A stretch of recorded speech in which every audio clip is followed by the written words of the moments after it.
Saturday morning was the first quiet day I'd had in weeks. No board meetings, no investors, no interviews, just coffee, ocean air, and a weekend at my Malibu beach house. Very few people even knew the property existed. I preferred it that way. Privacy was one luxury money could buy, but only if you protected it. Around 9 o'clock, I called Ryan. He answered after several rings. "Good morning, Miss Harper." "Where are you?" There was a pause. "I'm at the service center.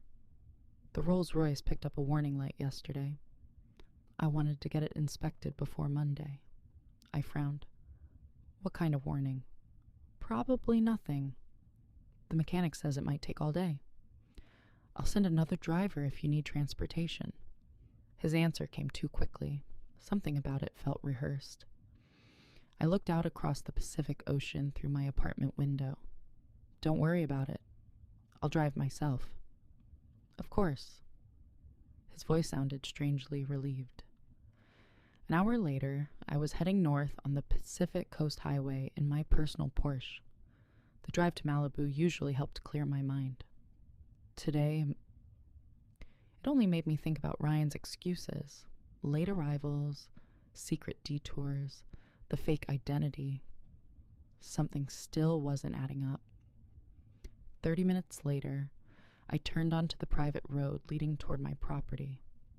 Then I hit the brakes, hard. My Rolls-Royce Ghost was parked directly outside my beach house, perfectly clean, not a warning light in sight. I stared at it for several seconds, the California license plate, the custom wheels, the company parking permit. There was no mistake. It was my car. Ryan had lied. Again. I parked farther down the road and walked toward the house. Music echoed from inside. Loud music, laughter, dozens of voices. I unlocked the front gate using my phone. The security system accepted my fingerprint immediately. The front door wasn't even closed. It stood half open. I pushed it gently. The smell hit me first. Beer, cigarette smoke, barbecue, perfume. The living room looked like it had survived a hurricane. Pizza boxes covered the marble island. Beer bottles stood on antique tables. Someone had spilled red wine across a white designer sofa. Sand covered my hardwood floors. Several expensive decorative sculptures had been moved to make room for speakers. One of my paintings, an original worth over $200,000, had a bear and a basketball leaning against it. I slowly looked around the room. There had to be nearly 20 people inside. None of them belonged there. Then I saw her. Ashley. She was lying across my custom Italian sectional sofa as though she owned it. Designer sunglasses rested on her head. A glass of champagne sat beside her. Around her, several friends laughed loudly. One woman pointed toward the infinity pool overlooking the ocean. "Ashley, I still can't believe this place belongs to Ryan." Ashley smiled proudly. "I know. He said he wanted to keep his wealth private." Another friend laughed. "Honestly? That's billionaire behavior." Ashley nodded confidently. "He hates showing off. I practically forced him to let everyone come today." Everyone laughed. I didn't. I simply stood in the doorway, watching, listening, learning exactly how far Ryan's lies had grown. Then Ashley noticed me. Her smile disappeared. "What are you doing here?" The room became quiet. Every eye turned toward me. I answered calmly. "I gotta ask you the same question." Ashley stood. She walked toward me with complete confidence. "I should have known. You followed Ryan here." I looked at her. "This isn't Ryan's house." She laughed loudly enough for everyone to hear. "Oh, please. You still can't let him go? I told you before. Just because he gives you rides to work doesn't mean he's interested in you." Several people chuckled. I remained silent. Ashley stepped even closer. "If you're looking for Ryan, He's buying supplies. He'll be back soon. Then she folded her arms. So do yourself a favor. Leave. Before I have security remove you. I looked past her into the house, into my house, at the strangers drinking from my glasses, swimming in my pool, walking through rooms they'd never been invited into. Something inside me became perfectly calm. I reached into my pocket and unlocked my phone. This time, I wasn't calling to ask questions. I was calling to end the lie. The phone rang only once. Daniel. It's me. His tone immediately changed. Ms. Harper, I need executive security at my Malibu property. How many? I looked around the room. Nearly 20 strangers, broken decorations, alcohol everywhere. Bring everyone available. I'll leave now. And Daniel, yes? Call Olivia. He understood instantly. Olivia Grant was Harper Global's general counsel. If lawyers are coming, Daniel said carefully, I'm assuming this isn't just trespassing. It stopped being trespassing the moment I walked in. I understand. I'll be there in 25 minutes. The call ended. Ashley crossed her arms. Calling your lawyer? She laughed. This keeps getting more embarrassing. One of her friends smiled. Maybe she's trying to sue Ryan because he rejected her. The room burst into laughter. I simply placed my phone back into my pocket. You should all leave. Ashley blinked. What? I said... You should all leave. She laughed even harder. You're seriously telling me to leave my boyfriend's beach house? Another woman raised her champagne glass. I kind of like her confidence. She almost sounds convincing. Someone started recording with a phone. Perfect. Ashley slowly walked closer until we were barely 2 feet apart. You've been obsessed with Ryan for months. I noticed the way you always looked at him. I almost smiled. You've misunderstood quite a lot. Oh, really? She leaned forward. Then explain why you followed him here. I didn't. This is my property. She stared at me for 2 seconds, then laughed louder than before. No, it isn't. My boyfriend bought this house 2 years ago. He told me himself. One of the guests nodded. Yeah. He said he's been expanding his real estate investments. Another added, he owns the Rolls-Royce too. I looked around the room. Every single person believed Ryan. Every one of them. His lies had become their reality.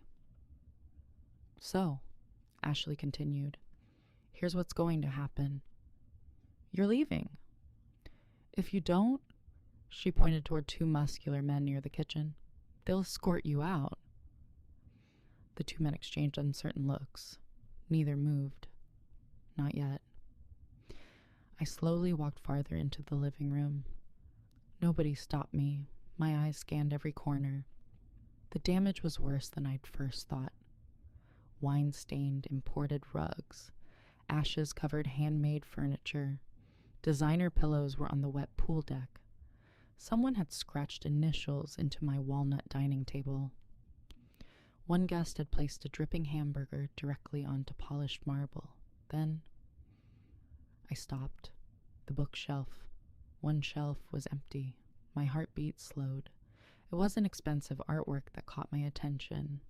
It wasn't crystal. It wasn't jewelry. It was a small wooden music box, hand-carved, simple, old. It had belonged to my grandfather. He built it himself when he was 19, before leaving for Vietnam. It was the only object I'd inherited from him. I turned toward Ashley. Where's the music box that was on that shelf? She frowned. What music box? The wooden one. She shrugged. No idea. Then one of her friends laughed. Oh, the ugly little box? Ashley looked at her. What about it? I think Tyler threw it away. Silence. I slowly turned toward a young man wearing sunglasses. He pointed casually toward the trash bins outside. It looked broken. I figured it was junk. For the first time that afternoon, I felt anger. Real anger. I walked outside, opened the garbage container, empty beer cans, pizza boxes, broken bottles, half-eaten food, and underneath everything, pieces of carved walnut wood. My grandfather's music box, crushed, covered in grease. I closed my eyes, took one slow breath, then another. When I opened them, the anger was gone, replaced by something much colder. Decision. I carried the broken pieces back inside. Without saying a word, I placed them gently on the marble coffee table. Ashley glanced down. Seriously? You're upset over that? It was just an old box. I looked directly into her eyes. It wasn't. She rolled hers. If it's that important, I'll buy you another one. You can't. Why not? Because there isn't another one. She shrugged. Everything has a price. I shook my head. No. Some things don't. Before Ashley could respond, the deep sound of multiple SUV engines echoed outside. One after another, the laughter inside the house faded. Several guests walked toward the windows. What the? 3 black Cadillac Escalades rolled through the front gate. Behind them came 2 black Mercedes SUVs. Every vehicle stopped with military precision. Doors opened almost simultaneously. Men and women in dark suits stepped out first, then Olivia, then Daniel. Ashley frowned. Who are these people? Nobody answered. Daniel entered first. His eyes immediately found me. He looked at the broken music box, then at the destroyed house, then at the strangers. His expression hardened. He walked straight toward me. Miss Harper. His voice echoed through the silent room. Are you all right? The room froze. Ashley looked from Daniel to me and back again. Confusion slowly replaced confidence. She opened her mouth, but no words came out. The room fell completely silent. Not the awkward kind of silence, the kind that arrives when people suddenly realize they're standing in the middle of something far bigger than they understood. Daniel stopped beside me. His eyes briefly examined the bruise on my wrist, from carrying the broken music box, then shifted toward the crowd. Ms. Harper, he asked calmly, did anyone here threaten you? I was told I'd be removed from my own home. His jaw tightened. I see. Behind him, Olivia Grant stepped inside carrying a leather portfolio. Unlike Daniel, she didn't waste time looking around. She simply took one glance at the destroyed living room. Wine stains, broken furniture, garbage, the shattered music box.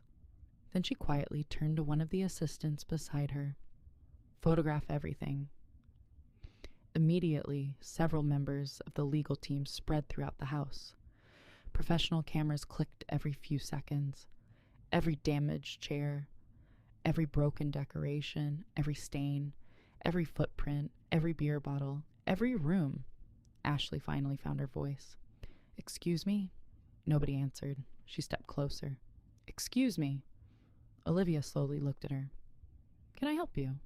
Ashley forced a confident smile. I think you've made a mistake. This is Ryan Carter's house. Olivia didn't even blink. No. It belongs to Ms. Victoria Harper. Ashley laughed nervously. No. My boyfriend owns it. Olivia calmly opened her portfolio. Inside was a certified copy of the property deed. She held it up just long enough for Ashley to read the name. Owner, Victoria Elaine Harper. Ashley frowned. That's impossible.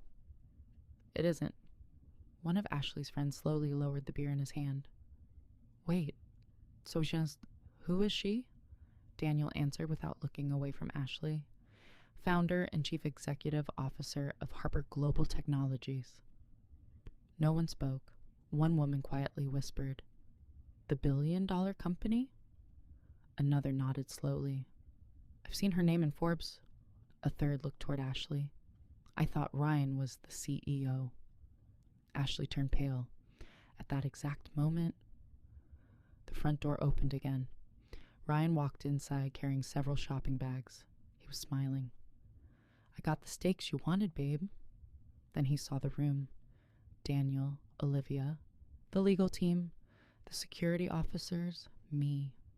His smile disappeared instantly. The grocery bags slipped from his hands. Packages scattered across the marble floor. For several long seconds, nobody moved. Then Ryan whispered, "Ms. Harper?" I looked directly at him. "Tell them." He didn't answer. Ashley hurried toward him. "Ryan, tell them. Tell them they're lying." Ryan kept staring at the floor. Ashley grabbed his arm. "Ryan." He slowly closed his eyes, then opened them again. His shoulders dropped. Everything inside him seemed to collapse at once. Finally, he spoke. "The house isn't mine." Ashley blinked. "What?" "The Rolls-Royce isn't mine." Silence. "The company isn't mine." Ashley stared at him. "I don't understand." Ryan looked toward me, then back at Ashley. His voice barely rose above a whisper. "I'm her driver." No one breathed?